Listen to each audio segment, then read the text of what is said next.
नमस्कार YouTube family, नमस्कार शेतकरी मित्रांनो. आपण आपल्या पिकाचा पीक विमा 1 रुपयामध्ये उतरवलेला आहे. फक्त आपण पीक विमा भरून फायदा नाही, तर त्यासाठी आपल्या पिकाचं जर नुकसान झालेलं असेल तर त्यासाठी आपल्याला आपल्या पिकाचा 72 तासाच्या आत आपल्या पिकाची तक्रार करावी लागते. आता 2 दिवसापासून अतिवृष्टी होत आहे. बऱ्याचशा शेतामध्ये पाणी साचलेलं आहे आणि पाणी साचल्यामुळं पिकाचं नुकसान झालेलं आहे. त्यासाठी आपण पिकाची तक्रार इन्शुरन्स कंपनीकडे करायची आहे. तर ती तक्रार कशी करायची आहे ते या व्हिडिओमधून आपण बघणार आहोत.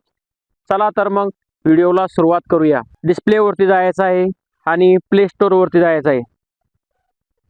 प्ले स्टोअरवरती जाऊन आपल्याला सर्च करायचं आहे क्रॉप इन्शुरन्स.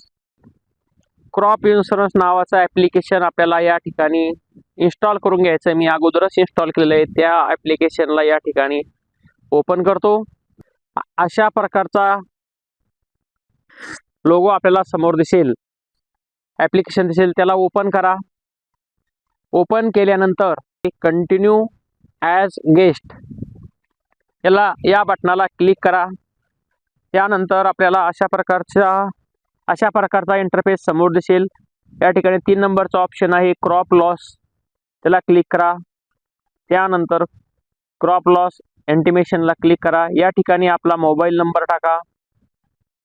मोबाईल नंबर टाकल्यानंतर OTP या बटनावरती क्लिक करा.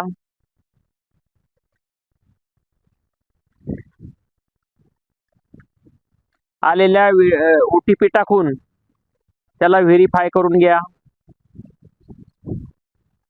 व्हेरीफाय केल्यानंतर अशा प्रकारचं पेज आपल्या समोर ओपन होईल. या ठिकाणी आपल्याला सीझनला क्लिक करा. खरीप सीझनला क्लिक करा. वर्ष निवडा 2024. स्कीम टाका. नंबर 1 ची स्कीम आहे प्रधानमंत्री फसल विमा योजना. नंतर आपलं राज्य निवडा. आपलं राज्य महाराष्ट्र असल्यामुळे मी महाराष्ट्र हे राज्य निवडत आहे आणि सिलेक्ट या बटनावरती क्लिक करा. अशा प्रकारचा इंटरफेस आपल्याला समोर दिसेल. त्यानंतर आपल्याला परत या ठिकाणी सिलेक्ट करा. आपण आपला जो पीक विमा भरला होता तो पीक विमा बँकेमधून भरला होता का CSC सेंटरमधून भरला होता. तर मी CSC सेंटरमध्ये भरलं असल्यामुळे मी या ठिकाणी CSC सेंटरला क्लिक करत आहे. काही लोकांनी स्वतः भरलेला असेल तर त्या ठिकाणी त्यांनी फॉर्मर ऑनलाईन या बटनाला क्लिक करायचं आहे. मात्र मी CSC सेंटरमधून भरेल असल्यामुळे मी CSC ला क्लिक करत आहे. या ठिकाणी म्हणत आहे do you application policy number. तुमच्याकडे ॲप्लिकेशन पॉलिसी नंबर आहे का? ज्या वेळेस तुम्ही पीक विमा भरला होता त्याची प्रिंट तुम्हाला दिली होती, तो पॉलिसी नंबर जर आपल्याकडे असेल तर याला ओके या बटनावरती क्लिक करा आणि या ठिकाणी आपला पॉलिसी नंबर एंटर करा. मला भेटलेला पॉलिसी नंबर या ठिकाणी मी एंटर करत आहे. एंटर केल्यानंतर डन या बटनावरती क्लिक करा. या गोल बॉक्समधल्या बॉक्सला चेक मार्क करा. आपण भरलेली माहिती आपल्या समोर ओपन झालेली दिसेल. आता मी 2 प्रकारची माहिती भरली होती. पीक विमा 2 पिकाचा भरला होता.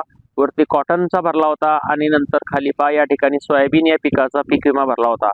तर मी सर्वप्रथम कॉटनचे काय नुकसान झालेलं आहे त्याला या कॉटनवरती क्लिक करतो.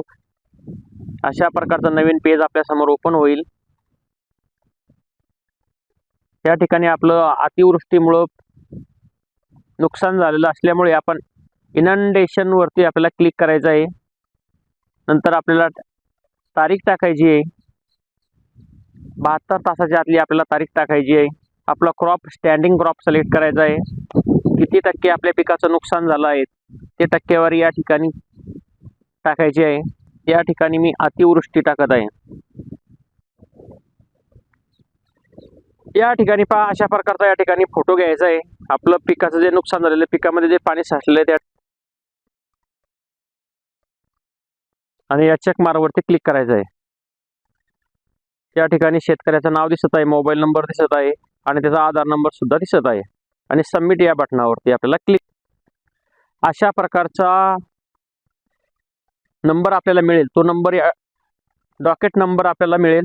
तो डॉकेट नंबर आपण आपल्याजवळ एकतर स्क्रीनशॉट मारून घ्यायचा आहे, नाहीतर आपल्याजवळ नोट करून ठेवायचा आहे, लिहून यानंतर पहा आपलं कपाशीचं आपण तक्रार करून झालेली आहे. नंबर 2चं पीक आहे माझं सोयाबीन.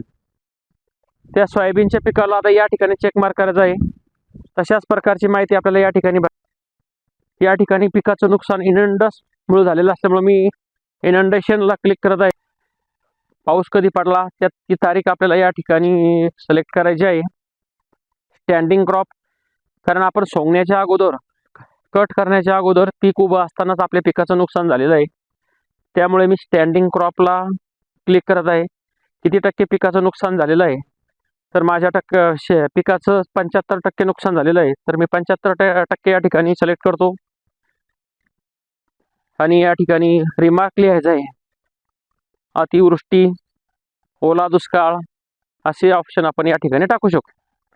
आणि परत या ठिकाणी आपल्याला त्या पिकाचा फोटो मात्र घ्यायचा आहे. या ठिकाणी आपल्याला क्लिक करा, अशा प्रकारचं ऑप्शन आपल्या आणि पिकाचा आपल्याला फोटो मात्र घेऊन घ्यायचा आहे. या चेक मार्कवरती क्लिक आणि सबमिट या बटनावरती आपल्याला क्लिक करायचं आहे. अशा प्रकारे परत आपल्याला नवीन पिकाची परत डॉकेट ID आपल्या समोर येईल. तो डॉकेट ID सुद्धा आपण लिहून घ्यायचा आहे. आशा करतो हा व्हिडिओ तुम्हाला आवडला असेल. व्हिडिओला आवडल्यास व्हिडिओला शेअर करा, लाईक करा आणि सबस्क्राईब करायला विसरू नका. चॅनलला सबस्क्राईब करा.